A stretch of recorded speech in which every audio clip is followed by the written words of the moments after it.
So let's start talking about uniform circular motion, and this is actually going back to uniform circular motion. We've already done the kinematics, and if you didn't watch that video, the review, you need to go back and do that now, because we're going to be looking at the dynamics, why this happens.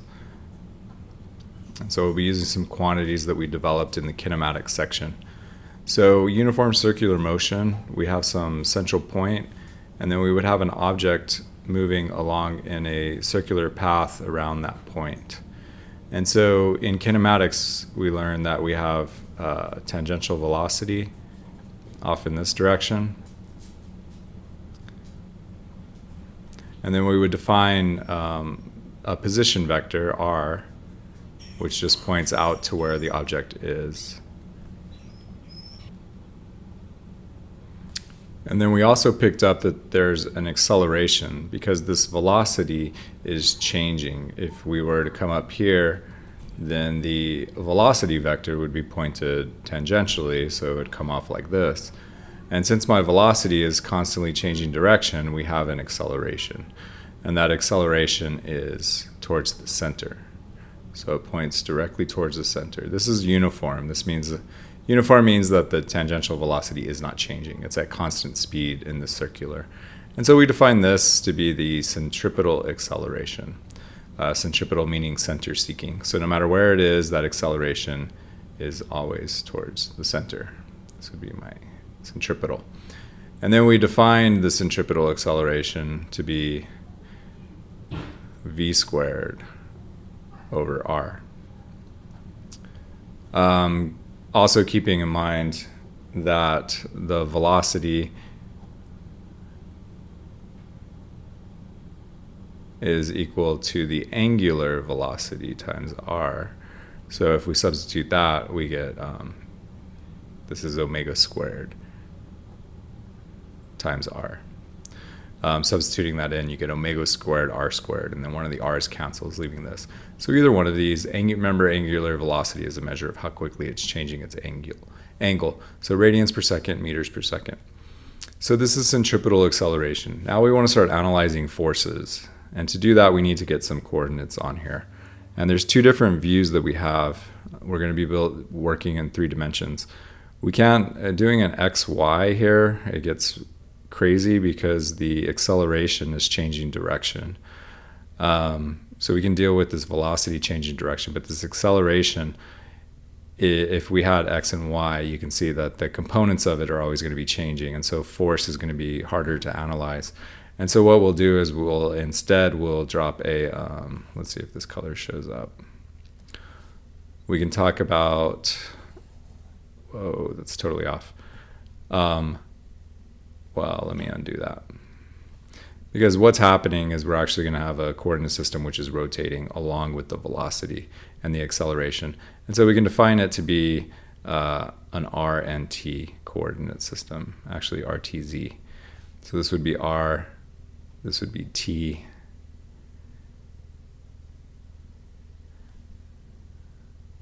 Let me write that in there. So we have an r and t for a tangential. So a tangential and radial coordinate system. So this coordinate system is rotating around. So we can see now my velocity vector is all in the t direction and my acceleration is all in the r coordinate system. We have a third one which comes straight out of the page or through the page. So it's going to be like this. And this would be our z coordinate system. Now to see this, if you imagine this is like we're swinging a mass on a table, so we're looking down on it. And so if we look at it sideways, what we would see is there's my central point, and then it's connected off to the mass here along the r coordinate system, and then z would be pointed up. So in this case, this would be z. And r coming through here. So the motion is going to be like into the page, and then it comes back around like that. And so the whole thing is rotating around. This should be familiar from cars going around banks and stuff like that. So we'll use both of these. This one helps us get the forces in the z direction, and then we can look at this to figure out acceleration and whatnot. Anyway, we can go back and forth between these two. So we call it, it's the RTZ plane or coordinate system.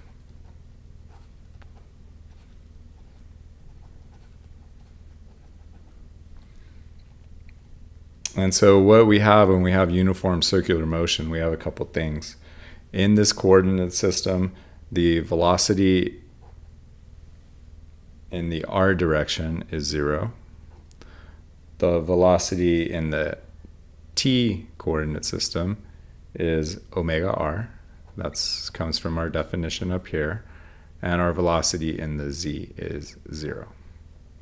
And then we have the acceleration. The acceleration in the r is my radial or centripetal acceleration. They're the same words. So centripetal, radial.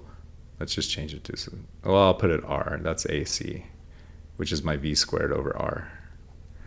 And then the acceleration in the tangential this way is 0. And my acceleration in the z is also 0. So it's not moving up and down. So we get that. Okay, so now dynamics. So we can take the same thing, you know what, in fact, I'm not even going to redraw this. We can take that same thing. Since we know the acceleration is towards the center, then we know that the net force is always also towards the center. So we have a net force acting on this object radially, and we call that the centripetal force. And so the centripetal force is a net force, and it acts towards the center. Over here, it would be in this direction. So that's typically what we're going to be looking for, is that net force. And that's a centripetal force, a net centripetal force. Now, the centripetal force, that is not a force itself. It's it's coming from somewhere else. In cars, it comes from friction. We'll do an example right now where it's the tension in a rope. But know that the centripetal force is a net force. So this is a net force. In fact, how about we just always write it like this? The net centripetal force. Okay, so we can get into the dynamics now. Using Newton's second law, we know that the acceleration is equal to the net force over mass. Rearranging, we get the net force is equal to the mass times the acceleration. So if I'm talking about a centripetal force, that would be the mass times the centripetal acceleration, and we get mass times v squared over r, which would be my net centripetal force, or we can write that as mass times omega squared times r. Either one, depends on how my velocity is defined in meters per second or radians per second. And then likewise we can then tie in the acceleration. So my net force for uniform in the r is going to be that. So this would be my centripetal, which would be mass. We'll just put v squared over r, but know that we can also write it that way. My net force in this case in the tangentially is 0, and my net force in the z is also 0. And that comes from this, because of our acceleration. So when we multiply by mass, we get 0. And so this is our centripetal force model. We'll be using this throughout this unit.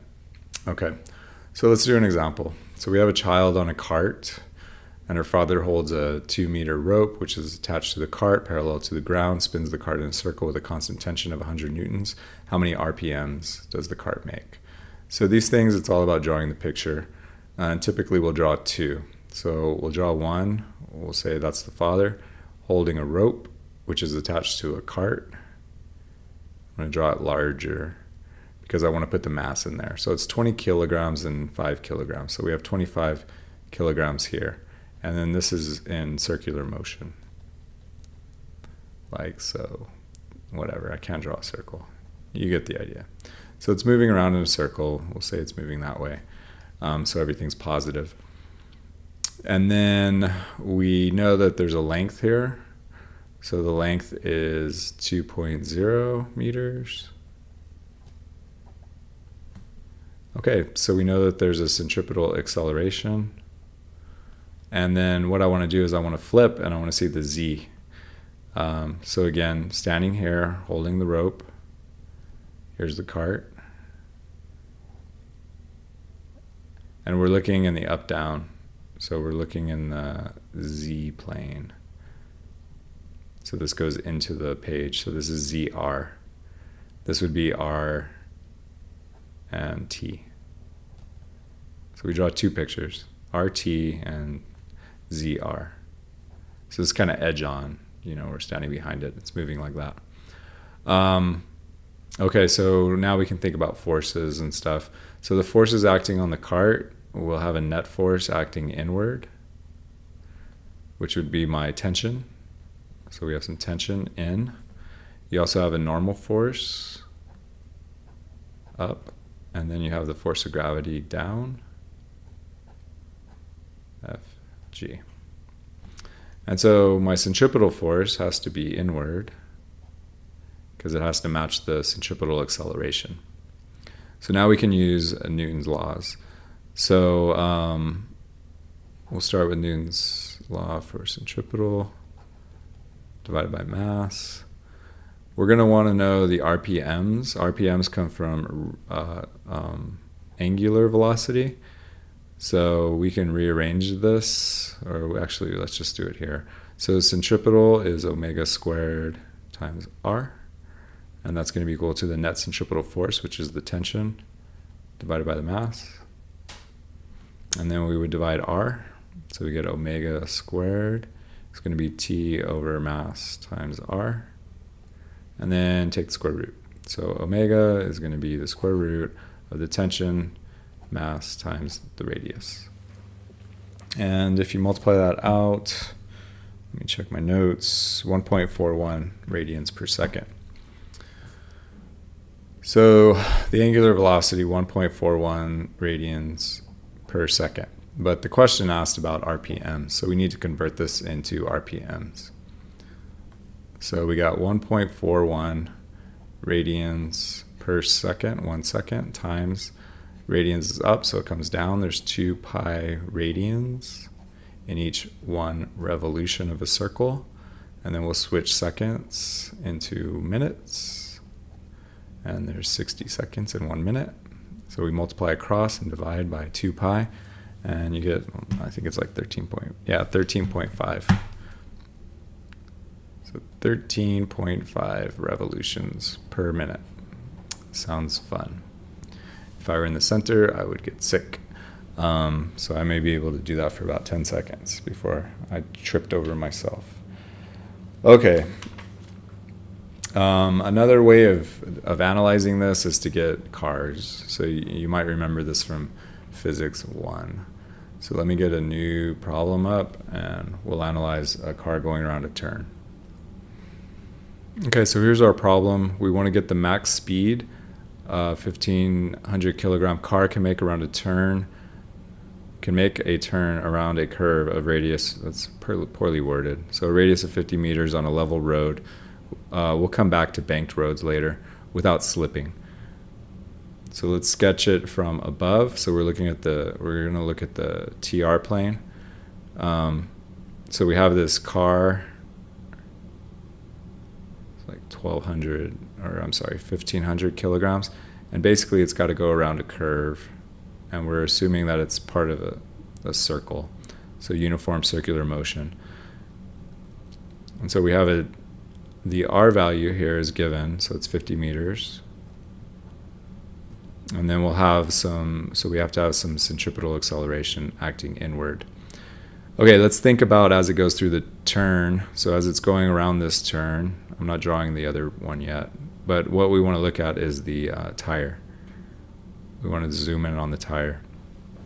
So the idea here is that the tire, we don't want it slipping this direction. So we don't want it sliding. It's rolling this way. At a little tiny instant of time, the tire has to move in this direction. We don't want it sliding. And so what we have is we have static friction acting on it. So it's static friction that keeps it from slipping off the road. And that static friction is going to be inward. That's our centripetal force. And so if we draw the RZ or ZR, however you want to say it, then we're looking at the tire on the ground or the car on the ground. I'm just going to draw it as though we're looking at the tire. Well, actually, we can't do that. That's the car. Let me change this. So what we have is we're going to have a force acting this way, inward, along the R coordinate. And this is going to be the static friction force is acting inward. And then we have a normal force, which comes up, and the force of gravity, which comes down. Okay, so to get the max speed that this thing can go around without slipping, we need to figure out that frictional force. So let's work in the R direction. So the net force in the R direction, or the centripetal force, I'm just going to do centripetal, is going to be the mass times the centripetal acceleration. So we get the net force acting inward is the static friction force, and that would be the mass times, we're going to use v squared over r because it asks about speed. And frictional force is the coefficient of static friction times the normal force. So we get mass times v squared over r. The normal force. So to get the normal force, now we got to switch to the z direction. So the net force in the z direction is equal to 0. It's not moving up and down. So we get the normal force minus the force of gravity is equal to 0. So the normal is equal to, that's Fg, which is mg. So over here, we're going to get the coefficient of static friction times mg is equal to m times v squared over r. Okay, this mass is going to divide off, and that's interesting. So mass doesn't matter. Doesn't matter. So roads, we can design them. We don't care about the kind of car going around the turn. Doesn't depend on the mass. So a truck and a car, same max speed.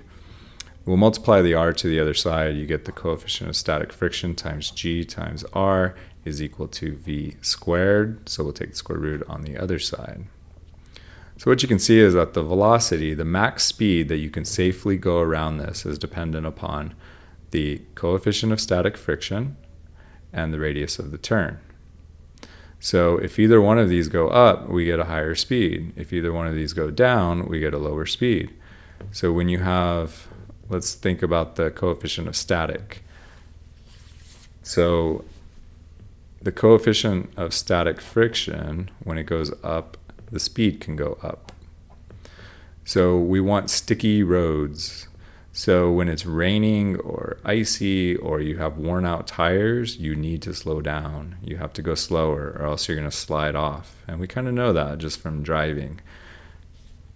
Likewise, the R. So if R goes up, the speed goes up. So when you look at the freeway, they have these long kind of arching turns like that. That gives it a really big radius. So that means we can go faster through the turn. If you have a really sharp turn, you're going to have to slow way down because that's a very small r, so you got to do a small velocity. All right, at this point, to answer the question, I guess we can finish it.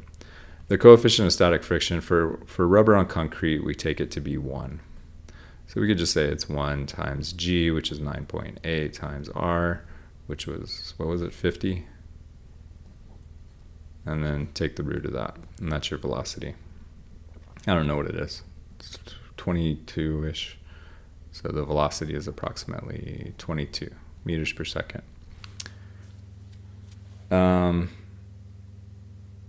All right, so let's do a banked one. Let me set it up. Okay, now we're going to look at a car going around a banked turn. So we have a curve. We're looking down on it. So we have a car. What speed can it doesn't matter. We already showed that the mass doesn't matter. So we have a car going around a banked turn. So here's my turn. The R is 70 meters. So we have some centripetal acceleration. But now we need to go to the side. So what's happening is the car is inclined like that. And then we have some angle here, theta. It's 15 degrees, but so what we're going to want to do is draw this thing, redraw it. Actually, let me just make it bigger. So we're looking at it from behind. So we're looking at the ZR plane. So the ZR, so the up and down. I'm not going to draw it in because I don't want to create too much confusion with all the lines being drawn. But let me bank it just so you can see what's happening. And the idea is there's no friction, so no friction. But I'm going to come back, we're going to generalize this. Okay, so here's theta, here's the angle. So that's whatever the bank is. Now remember my plane in this case, remember when we do inclined planes, we tilt it? Not in this case. So here, ZR. We do ZR like this. So there's R and there's Z. These are indicating the positives. So we're working this way. So if I draw my force of gravity, you see the force of gravity is all in the Z plane. And then we have a normal force which comes up at an angle like this. So that's my normal force. Let me switch to yellow. So you can see that the normal is offset. And just like we did, if you remember with when we tilt it, this is theta. Well, this is an opposite angle, so this is theta as well. So what we end up with is a normal force. Oh, I drew that off. But basically your normal force comes up like this, and that's your normal force in the Z direction, and then you have a normal pushing inward. So that's your centripetal normal. And I overlaid it. I was trying to do it nice. Let me redraw it so that you can see and you're clear on this, on exactly what's happening. So we have a plane. There's theta. Keep in mind this is ZR like this.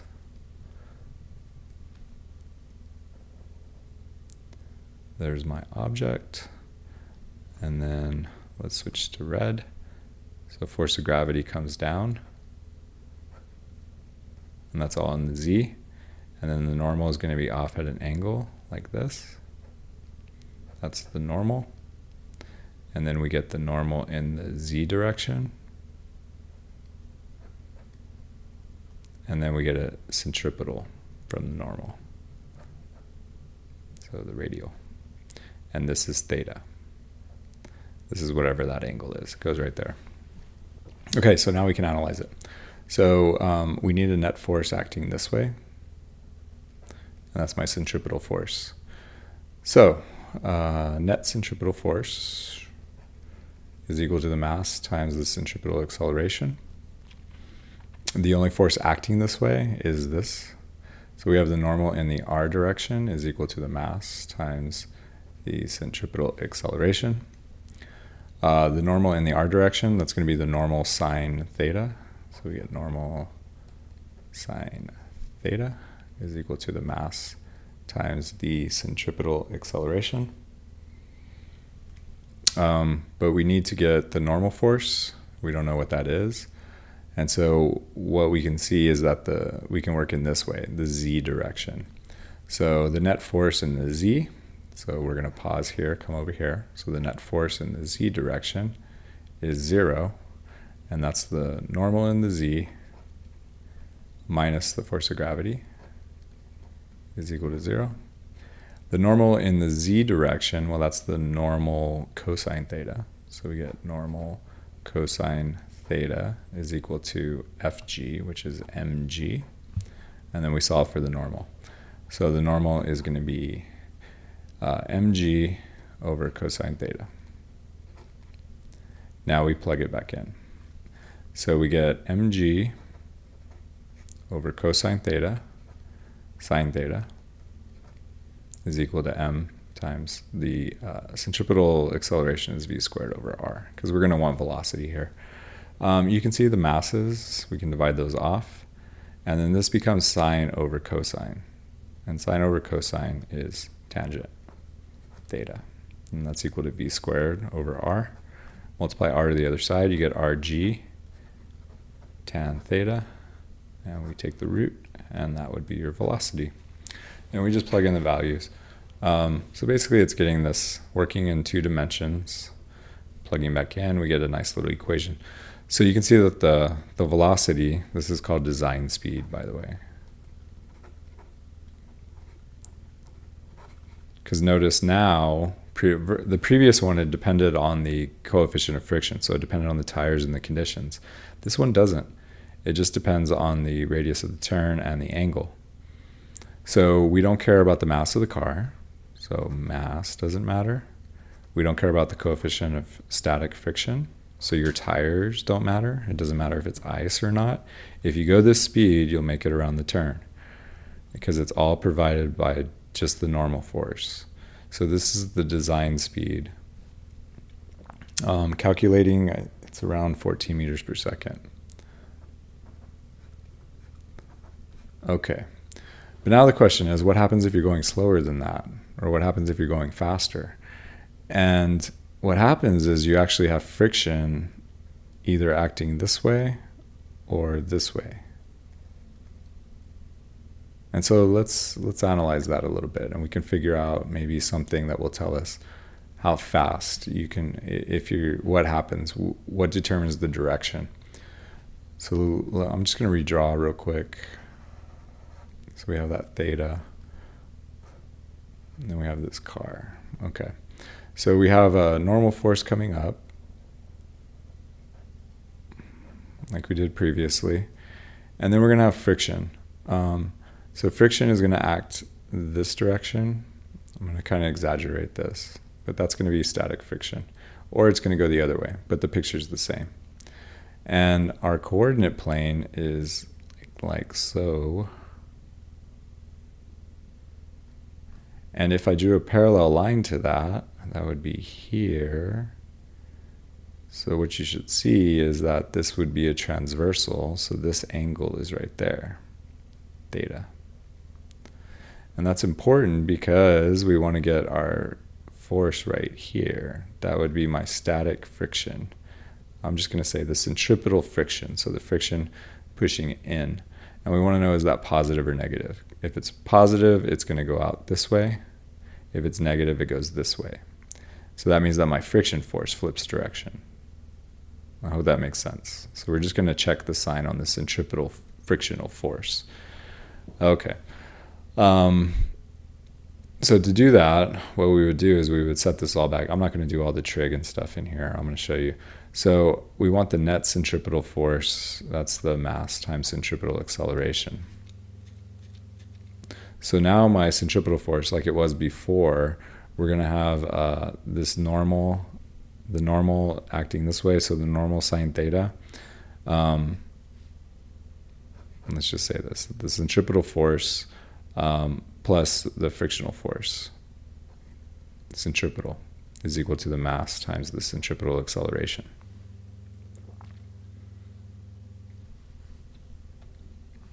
And keep in mind, when I say centripetal, it's the same as radial. Those are the same thing. So we know that from up here, we know that the centripetal is this piece right here, but we can't cancel off that m. So I'm going to go ahead and rewrite that. So this is going to be mg, and then sine over cosine, so tan theta, plus the centripetal force is equal to the mass times v squared over r. And then we're going to move this over. So we get centripetal force is m v squared over r minus mg tan theta.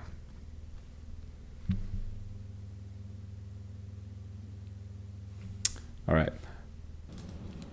So we can think about what happens at different speeds. Now we know for this case, the design speed is this right here, the square root of RG tan theta. And if you look right here, if I plug that in, I'm going to take the square of it, so it's just RG tan theta. You know, let me just write it. So we'll see what happens at design speed. So at design speed, then the centripetal frictional force, that little piece of it that acts radially, will be mass times square root RG tan theta squared over R minus mg tan theta. So we get m RG tan theta divided by R minus mg tan theta. R's cancel, so you see we have mg tan theta minus mg tan theta, so it's 0. So there's no friction. There's no frictional force. Okay, so then what if we're greater than design speed? If we're greater than design speed, then we would just substitute a value in there, and what we can see is that this quantity, you can test it, this quantity is now positive, so FC would be positive. Now what that means is that it's pointed inward, so you're going too fast, so it's pushing you back in, so that's adding on. If we're less than the design speed, then FC is negative. This side wins. So this is too small, and so we end up over here. So this side is going to win, and then our centripetal force is negative. So for this case, the friction would be down, and in this case, the friction would be up. Because what it's doing here is it's holding you up. It's keeping you from sliding down the road, sliding to the inside. This one keeps you from sliding up and sliding off the road, like over the top of it. Anyway, that's kind of how we can think about it. But this video has gone on too long, so sorry about the length.